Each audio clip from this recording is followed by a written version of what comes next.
ಜಗತ್ತಿಗೆ ಬೇಕಾದಂತಹ ಎಲ್ಲ ಮೌಲ್ಯಗಳು ಕೂಡ ಈ ಸೋಲಿಗ ಸಂಸ್ಕೃತಿನಲ್ಲಿ. ನಾವು ಸೋಲಿಗರೆಂದ್ರೆ ಕಾಡಿಂದ ಕಾಡಿಗೆ ನಾವು ವಲಸೆ ಹೋಗುವಂತ ಜನ. ಹಂಚಿ ತಿನ್ನುವ ಪ್ರವೃತ್ತಿ ಇರುವುದು, ಯಾವತ್ತೂ ಕೂಡ ಮುಚ್ಕೊಂಡು ತಿನ್ನುವಂತಹ ಪ್ರವೃತ್ತಿ ಅಲ್ಲ. ನಾವೆಲ್ಲರೂ ಕೂಡ ನಮ್ಮ ಜನಪದವನ್ನು ಬೆಳೆಸಬೇಕು ಹಾಗೂ ನಮ್ಮ ಕನ್ನಡ ಭಾಷೆ ಏನಿದೆಯೋ ಅದನ್ನು ಬೆಳೆಸಬೇಕು.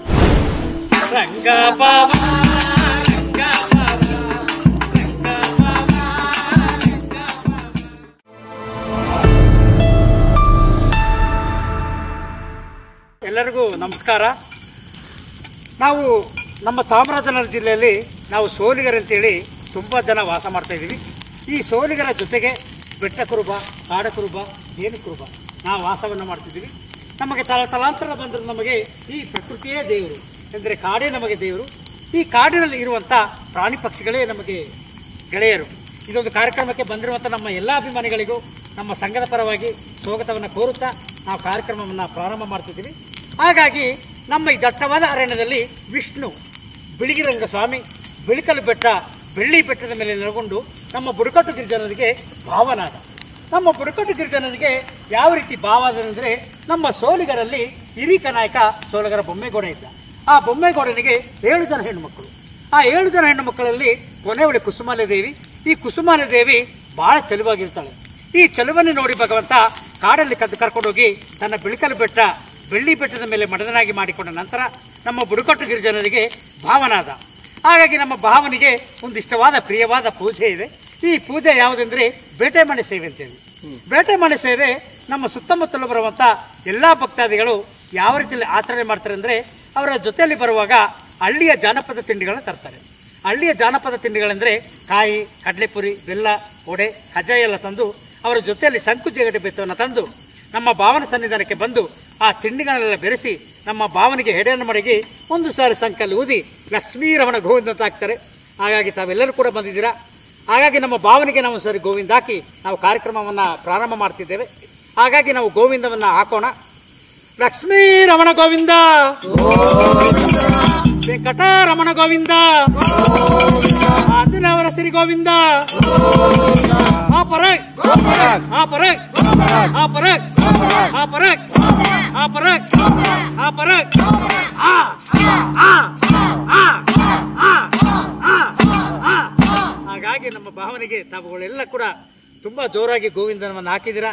ನಮ್ಮ ಭಾವ ನಿಮಗೆ ಒಳ್ಳೆ ಆರೋಗ್ಯವನ್ನು ಕೊಡಲಿ, ಒಳ್ಳೆ ಸಕಲ ಭಾಗ್ಯವನ್ನು ಕೊಡಲಿ ಅಂತೇಳಿ ಆ ಭಾವನಲ್ಲಿ ಪ್ರಾರ್ಥನೆ ಮಾಡಿಕೊಳ್ಳುತ್ತಾ, ಈಗ ಮೊದಲಿಗೆ ಬರಲಿದೆ ನಮ್ಮ ಸೋಲಿಗರಿಗೆ ಭಾವನಾದ ಬಿಳಿಗಿರಂಗಸ್ವಾಮಿ ಮೇಲೆ ರಂಗಭಾವ ಎಂಬ ಜಾನಪದ ಗೀತೆ ನಮ್ಮ ಸೋಲಿಗ ಪುಷ್ಪಮಾಲೆ ಕಲಾ ಸಂಘದಿಂದ.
ನಮ್ಮ ಸೋಲಿಗರಲ್ಲಿ ವರ್ಷಕ್ಕೊಂದು ಬಾರಿ ಒಂದು ವಿಶೇಷ ಹಬ್ಬವನ್ನು ಮಾಡ್ತೀವಿ.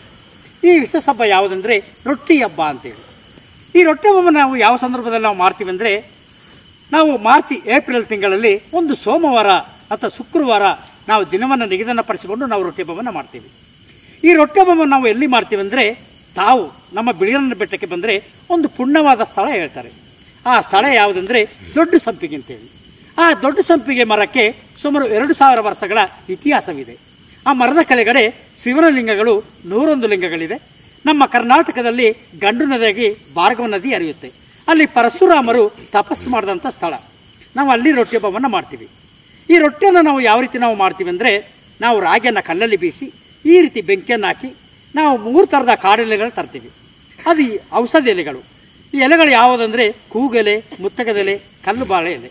ಈ 3 ಎಲೆಗಳನ್ನ ತಂದು ನಾವು ರಾಗಿ ಹಿಟ್ಟನ್ನು ನೀರಲ್ಲಿ ಕಲಸಿ ಅದನ್ನು ತೇವ ಮಾಡಿ ಆ ರಾಗಿ ಹಿಟ್ಟನ್ನು ಆ ಎಲೆಗಳ ಮೇಲೆ ರಾಗಿ ಹಿಟ್ಟನ್ನು ತಟ್ಟಿ ಆ ಬೆಂಕಿ ಮೇಲೆ ರೊಟ್ಟಿಯನ್ನು ಸುಟ್ಟು ಅದರ ಜೊತೆಗೆ ಕಾಳಮೆಣಸಿನಕಾಯಿ ಪಲ್ಯವನ್ನು ಮಾಡಿ ನಮ್ಮ ಸೋಲಿಗ ಭಾಷೆಯಲ್ಲಿ ಪಲ್ಯವನ್ನು ತಾಳಗ ಅಂತ ಕರಿತೀವಿ. ಆ ತಾಳಗವನ್ನು ಮಾಡಿ ನಮ್ಮ ಮನೆ ದೇವರುಗಳಾದ ರಂಗಪ್ಪ, ಜಡೆಯಪ್ಪ, ಮಾದಪ್ಪ ಈ ದೇವರುಗಳಿಗೆ ಎಡೆಯನ್ನು ಮಡಗಿ ಗೋರು ಗೋರುಕ ಗೋರುಕನೆಂಬ ನೃತ್ಯವನ್ನು ನಾವು ಮಾಡ್ತೀವಿ. ನಮ್ಮ ಸೋಲಿಗ ಭಾಷೆಯಲ್ಲಿ ಹೇಳುತ್ತೆ ಗೋರುಕನ. ಕಾನ್ ಅಂದರೆ ದಟ್ಟವಾಗಿ ಬೆಳೆದಿರುವಂಥ ಕಾಡನ್ನು ನಾವು ಕಾನ್ ಅಂತ ಕರಿತೀವಿ. ಅದನ್ನು ಕನ್ನಡದಲ್ಲಿ ನಿತ್ಯ ಹರಿದೋರಣ ಕಾಡು ಅಂತ ಕರೀತಾರೆ. ಅಂಥ ಕಾಡನ್ನು ನಾವು ಕಾನ್ ಅಂತ ಕರಿತೀವಿ. ಈ ಕಾನಿನ ಮರಗಳು ತುಂಬ ಹೇರಳವಾಗಿ ಬೆಳೆದಿರುತ್ತೆ. ಹೇರಳವಾದ ಮರದ ಕೊಂಬೆಗಳು ಒಂದಕ್ಕೊಂದು ಕೆಂದಿರುತ್ತೆ. ಕೆಂದಿರುವಂಥ ಸಂದರ್ಭದಲ್ಲಿ ಗಾಳಿ ಬೀಸಿದಾಗ ಆ ಕೊಂಬೆಗಳು ಒಂದಕ್ಕೊಂದು ಘರ್ಷಣೆಯಾಗಿ ಒಂದು ಶಬ್ದ ಬರುತ್ತೆ. ಆ ಶಬ್ದ ಯಾವುದಂದರೆ ಗುರ್ರು ಅಂತೇಳಿ ನಾವು ಗೋರುಕನ ಅಂತ ಕರಿತೀವಿ. ಎಂದರೆ ಘೋರವಾದ ಕಾಡು, ದಟ್ಟವಾದ ಕಾಡು ಅಂತೇಳಿ ಈ ಹಬ್ಬವನ್ನು ಮಾಡ್ತೀವಿ. ಈ ಹಬ್ಬವನ್ನು ಮಾಡುವ ಉದ್ದೇಶ ಪರಿಸರ ಚೆನ್ನಾಗಿರಬೇಕು, ಪ್ರಾಣಿ ಪಕ್ಷಿಗಳು ಚೆನ್ನಾಗಿರಬೇಕು ಮತ್ತು ನಮ್ಮ ಭೂಮಿ ಮೇಲಿರುವಂಥ ಜೀವರಾಶಿಗಳೆಲ್ಲ ಭಾಳ ಚೆನ್ನಾಗಿರಬೇಕಂತೇಳಿ ಹಬ್ಬವನ್ನು ಮಾಡ್ತೀವಿ. ಈ ಗೋರುಕ ನಾಡಿನಲ್ಲಿ ನಾವು ಒಂದರ ಮೇಲೆ ಹೇಳಲ್ಲ, ಮರಗಳ ಮೇಲೆ ಹೇಳ್ತೀವಿ, ಪಕ್ಷಿಗಳ ಮೇಲೆ ಹೇಳ್ತೀವಿ, ಪ್ರಾಣಿಗಳ ಮೇಲೆ ಹೇಳ್ತೀವಿ, ಹೂವಿನ ಮೇಲೆ ಹೇಳ್ತೀವಿ, ಎಲ್ಲದರ ಮೇಲೆ ಹಾಡನ್ನು ಹೇಳ್ಕೊಂಡು ನಾವು ನೃತ್ಯವನ್ನು ಮಾಡ್ತೀವಿ. ಈ ನೃತ್ಯವನ್ನು ನಾವು ಎಷ್ಟೊತ್ತುಗಳಿಗೆ ನಾವು ಮಾಡ್ತೀವಿ ಅಂದರೆ, ರಾತ್ರಿ 8 ಗಂಟೆಯಿಂದ ಶುರು ಮಾಡಿದ್ರೆ ಬೆಳಗ್ಗೆ ಸೂರ್ಯ ಮೂಡ ತನಕ ನಾವು ನೃತ್ಯವನ್ನು ಮಾಡ್ತೀವಿ. ಈಗ ಬರಲಿದೆ ಗೋರು ಗೋರುಕ ಗೋರುಕನ ನಮ್ಮ ಸೋಲಿಗ ಪಸುಮಲೆ ಕಲಸಂಗದಿಂದ.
ಜನಪದವನ್ನು ನಾವು ಉಳಿಸ್ಕೊಂಡು ಬೆಳೆಸ್ಕೊಂಡು ಬರ್ತಿದ್ದೀವಿ.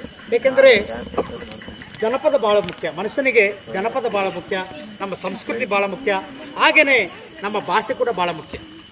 ಎಲ್ಲಿ ನಮ್ಮ ಭಾಷೆ, ನಮ್ಮ ಜನಪದ, ನಮ್ಮ ಸಂಸ್ಕೃತಿ, ನಮ್ಮ ಪರಿಸರ ಎಲ್ಲಿ ಉಳಿಯುತ್ತೋ ಅಲ್ಲಿ ನಾಡು, ದೇಶ, ಹಳ್ಳಿಗಳು ಸಮೃದ್ಧಿಯಾಗಿ ಬೆಳೀತದೆ ಅಂತೇಳಿ ತಮ್ಮಲ್ಲಿ ಕೇಳ್ಕೊತಿದ್ದೀನಿ.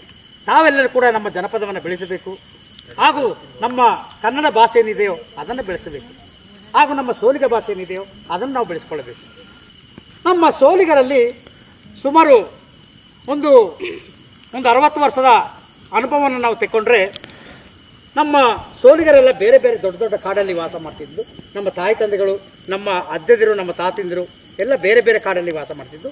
ನಾವು ಸೋಲಿಗರೆಂದರೆ ಕಾಡಿಂದ ಕಾಡಿಗೆ ನಾವು ವಲಸೆ ಹೋಗುವಂಥ ಜನ.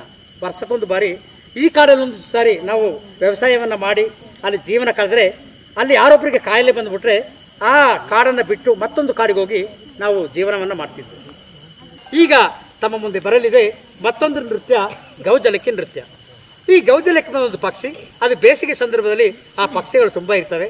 ನಾವು ಚಿಕ್ಕ ಮಕ್ಕಳಾಗಿದ್ದಾಗ ನಮ್ಮ ತಾಯಿ ತಂದೆಗಳ ಪಕ್ಷಿ ಹಿಡಿದು ನಮಗೆ ಬೆಂಕಿಲಿ ಸುಟ್ಟು ಕೊಡ್ತಾ ಇದ್ರು, ಅದನ್ನು ನಾವು ತಿಂತಾ ಇದ್ದು. ಇತ್ತೀಚಿನ ನಾವು ಪರಿಸರವನ್ನು ರಕ್ಷಣೆ ಮಾಡ್ತಿದ್ದೀವಿ, ಪ್ರಾಣಿ ಪಕ್ಷಿಗಳನ್ನ ಬೆಳೆಸ್ತಿದ್ದೀವಿ. ಆದರೂ ಸಹ ಈ ಜನಪದವನ್ನು ಉಳಿಸ್ಕೊಂಡು ಬೆಳೆಸ್ಕೊಂಡು ಬರ್ತಿದ್ದೀವಿ. ಈ ಪಕ್ಷಿಗಳು ಓಡುವಾಗ ನಾವು ಯಾವ ರೀತಿ ನೃತ್ಯದ ಮೂಲಕ ಹಿಡಿದನ್ನು ತಮಗೆ ನಾವು ನೃತ್ಯದ ಮೂಲಕ ಮಾಡಿ ತೋರಿಸ್ತೀವಿ. ಇವಾಗ ಬರಲಿದೆ ಗೌಜಲಕ್ಕಿ ನೃತ್ಯ ನಮ್ಮ ಸೋಲಿಗ ಪುಷ್ಪಮಾಲೆ ಕಲಾ ಸಂಘದಿಂದ.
ಬಾರಿ ಮಾರಿ ಹಬ್ಬವನ್ನು ಮಾಡ್ತೀವಿ. ಅಂದರೆ ಹೆಣ್ಣು ದೇವ್ರನ್ನ ಕೂಡ ನಾವು ಪೂಜೆ ಮಾಡ್ತೀವಿ. ಗಂಡು ದೇವರಿಗೆ ನಾವು ರೊಟ್ಟಿ ಹಬ್ಬ ಮಾಡ್ತೀವಿ, ಹೆಣ್ಣು ದೇವರಿಗೆ ಮಾರಿ ಹಬ್ಬ ಅಂತೇಳಿ ನಾವು ಮಾಡ್ತೀವಿ. ಈ ಮಾರಿ ಹಬ್ಬದಲ್ಲಿ ನಾವು ನಾನ್ ವೆಜ್ ಊಟವನ್ನು ಮಾಡಿ ಆ ದಿನ ಎಲ್ಲ ಜನರಿಗೂ ಅದನ್ನು ಊಟವನ್ನು ಕೊಟ್ಟು ಆ ರಾತ್ರಿ ಮಾರಿ ಕುಣಿತವನ್ನು ಮಾಡ್ತೀವಿ. ಈಗ ತಮ್ಮ ಮುಂದೆ ಬರಲಿದೆ ಮಾರಿ ಕುಣಿತ ನಮ್ಮ ಸೋಲಿಗ ಪುಷ್ಪಮಾಲೆ ಕಲಾ ಸಂಘದಿಂದ.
ಕಲಾವಿದರು ಬನ್ನಿ ಇಲ್ಲಿ ಅಂತ ಇಲ್ಲಿ ಬನ್ನಿ ಇಲ್ಲಿ ಇರ್ತಕ್ಕಂಥ ಎಲ್ಲ ನನ್ನ ಬಂಧುಗಳೇ, ಆತ್ಮೀಯರೇ. ಆ್ಯಕ್ಚುಲಿ ಇವರೆಲ್ಲರೂ ನಮ್ಮ ವಿದ್ಯಾರ್ಥಿಗಳಾಗಿದ್ದವರು ಒಂದು ಕಾಲದಲ್ಲಿ. ನಾನು ಕೂಡ ಒಂದು 15 ವರ್ಷಗಳ ಹಿಂದೆ ಇಲ್ಲಿ ಕೆಲಸ ಮಾಡಿ PU ಕಾಲೇಜಲ್ಲಿ ಪ್ರಿನ್ಸಿಪಲ್ ಆಗಿ ಲೆಕ್ಚರರ್ ಆಗಿ ಕೆಲಸ ಮಾಡಿದ್ದೆ. ಆವತ್ತಿಂದನೂ ಕೂಡ ನಮಗೆ ಬಸವರಾಜ್ ಭಾಳ ಆತ್ಮೀಯರು. ಈ ಒಂದು ಸಂಸ್ಥೆಯ ಮೊದಲ ವಿದ್ಯಾರ್ಥಿ ಇವರು ಸೋಲಿಗ ಮತ್ತು ಸಂಸ್ಕೃತಿಯನ್ನು ಉಳಿಸಿ ಬೆಳೆಸುವ ಒಂದು ಉದ್ದೇಶವನ್ನು ಇಟ್ಕೊಂಡು ಅವರು ಎಲ್ಲ ಆ ಸಂಸ್ಕೃತಿಯನ್ನು ಮುಂದಿನ ತಲೆಮಾರಿಗೆ ಕೊಡ್ತಕ್ಕಂಥ ಒಂದು ಕೆಲಸಕ್ಕೆ ಟೊಂಕ ಕಟ್ಟಿ ನಿಂತುಕೊಂಡಿದ್ದಾರೆ. ಇಂಥ ಯುವಕರಿಂದ ಕಣ್ಮರೆ ಆಗುತ್ತಿದ್ದಂತಹ ಈ ಸಂಸ್ಕೃತಿಯನ್ನು ಮುಂದಿನ ತಲೆಮಾರಿಗೆ ನಮ್ಮ ಆಧುನಿಕ ಪ್ರಪಂಚಕ್ಕೆ ಪರಿಚಯ ಮಾಡತಕ್ಕಂಥ ಉದ್ದೇಶದಿಂದ ಎಲ್ಲ ಕಲಾವಿದರನ್ನ ಸೃಷ್ಟಿ ಮಾಡಿರ್ತಕ್ಕಂಥದ್ದು. ನಿಜಕ್ಕೂ ಸೋಲಿಗ ಸಂಸ್ಕೃತಿಯ ಒಂದು ಏನು ಆ ಸಾಂಸ್ಕೃತಿಕ ಶ್ರೀಮಂತಿಕೆ ಇದೆ. ಜಗತ್ತಿಗೆ ಬೇಕಾದಂತಹ ಎಲ್ಲ ಮೌಲ್ಯಗಳು ಕೂಡ ಈ ಸೋಲಿಗ ಸಂಸ್ಕೃತಿನಲ್ಲಿದೆ. ಇವ್ರ ಸಂಸ್ಕೃತಿ ಅನೇಕರಿಗೆ ಗೊತ್ತಿಲ್ಲ. ಹಂಚಿ ತಿನ್ನುವ ಪ್ರವೃತ್ತಿ ಇವ್ರದ್ದು. ಯಾವತ್ತೂ ಕೂಡ ಮುಚ್ಕೊಂಡು ತಿನ್ನುವಂತಹ ಪ್ರವೃತ್ತಿ ಅಲ್ಲ, ಇರೋದನ್ನ ಎಲ್ಲರಿಗೂ ಹಂಚಿಕೊಂಡು ತಿನ್ನುವಂತಹ ಪ್ರವೃತ್ತಿ. ಬೇಡುವ ಸಂಸ್ಕೃತಿ ಅಲ್ಲ, ಇರೋದನ್ನ ಕೊಡುವ ಸಂಸ್ಕೃತಿ ಇವ್ರದ್ದು. ಇವರಿಂದ ಕಲಿಯತಕ್ಕಂಥದ್ದು ಬಹಳಷ್ಟಿದೆ. ನಿಮ್ಮೆಲ್ಲರಿಗೂ ನಮ್ಮೆಲ್ಲರ ಪರವಾಗಿ ಹೃತ್ಪೂರ್ವಕವಾದ ಧನ್ಯವಾದಗಳು. ನಿಮ್ಮ ಕಲೆ ಸಾಹಿತ್ಯ ಹೀಗೆ ನಿರಂತರವಾಗಿ ಸಾಗ್ತಾ ಇರಲಿ. ತಾಯಿಯಿಂದ ಮಗಳಿಗೆ, ಮಗಳಿಂದ ಮೊಮ್ಮಗಳಿಗೆ, ಮೊಮ್ಮಗಳಿಂದ ಮರಿಮಗಳಿಗೆ ನಿರಂತರವಾಗಿ ಸಾಗಿ ನಿಮ್ಮ ಸಂಸ್ಕೃತಿ ದೇಶಕ್ಕೆಲ್ಲ ವಿಶ್ವಕ್ಕೆ ಅದು ಮುಟ್ಟಲಿ ಅಂತ ಹೇಳ್ತಾ ನಮ್ಮೆಲ್ಲರ ಪರವಾಗಿ ನಿಮಗೆ ಧನ್ಯವಾದಗಳು. ಸುರೇಶ್ ಬನ್ನಿ ಇಲ್ಲಿ, ನಾಗೇಶ್, ನೋಡ್ರಿ ಸರ್. ಬಹುಶಃ ಇವರೆಲ್ಲರೂ ನಾನು ಇವ್ರ ಜೊತೆ ಕೆಲಸ ಮಾಡಿದವನು. ನಾವು ವಿಶೇಷ ಅಂದ್ರೆ ಏನಂದ್ರೆ ಓದಿದ್ದು ಜೊತೆನಲ್ಲೇ, ಇಲ್ಲಿ ಬಂದು ಕೆಲಸ ಮಾಡಿದ್ದು ಕೂಡ ಜೊತೆನಲ್ಲೇ. ಅದೊಂದು ಸುಯೋಗ ಯಾರಿಗೂ ಸಿಗೋದಿಲ್ಲ. ಡಿಗ್ರಿ ಮಾಡೋದು ಒಟ್ಟಿಗೆ ಮಾಡಿದ್ವಿ. ಒಟ್ಟಿಗೆ ಡಾಕ್ಟರ್ ಸುದರ್ಶನ್ ಅವ್ರ ಕಾಲೇಜಲ್ಲಿ ಅಥವಾ ಅವ್ರ ಸಂಸ್ಥೆಯಲ್ಲಿ ಕೆಲಸ ಮಾಡುವಂಥ ಅವಕಾಶ ಸಿಕ್ತು. ನಾವು ಸುಮಾರು ಒಂದು ಹೆಚ್ಚು ಕಡಿಮೆ ಒಂದು 10 ವರ್ಷ ಜೊತೆಲಿ ಒಟ್ಟಿಗೆ ಕೆಲಸ ಮಾಡೋದು ಇವ್ರ ಜೊತೆ. ಇವರು ಈಗಲೂ ಮುಂದುವರಿಸ್ತಾ ಇದ್ದಾರೆ. ಅವ್ರಿಗೆ ಶಕ್ತಿ ಆ ಭಗವಂತ ಮತ್ತಷ್ಟು ಒಂದು ಸೋಲಿಗ ಸಂಸ್ಕೃತಿನಲ್ಲಿ ಅಥವಾ ಈ ಶಾಲೆಯಲ್ಲಿ ಕೆಲಸ ಮಾಡ್ತಕ್ಕಂತಹ ಮತ್ತು ಅವರ ಅನುಭವಗಳನ್ನು ಮತ್ತಷ್ಟು ಹಂಚಿಕೊಳ್ಳಿ. ಇವತ್ತಿನ ಕಾರ್ಯಕ್ರಮದ ರೂವಾರಿಗಳು ಇವರುಗಳು. ಇಷ್ಟೆಲ್ಲ ಆರ್ಗನೈಸ್ ಮಾಡೋದು ಸುರೇಶ್, ನಾಗೇಶ್ ಮತ್ತು ಸುಂದರೇಶ್ ಅವರು. ಇವ್ರಿಗೂ ಕೂಡ ನಾನು ಎಲ್ಲರ ಪರವಾಗಿ ವಂದನೆಗಳನ್ನ ಸಲ್ಲಿಸ್ತೀನಿ. ಮತ್ತೊಮ್ಮೆ ಮತ್ತೊಮ್ಮೆ ನಿಮ್ಮೆಲ್ಲರಿಗೂ ನಮಸ್ಕಾರಗಳನ್ನ ಹೇಳಿ ಇವತ್ತು ನಮ್ಮ ಕಾರ್ಯಕ್ರಮ ಮುಗಿಸ್ತೀವಿ.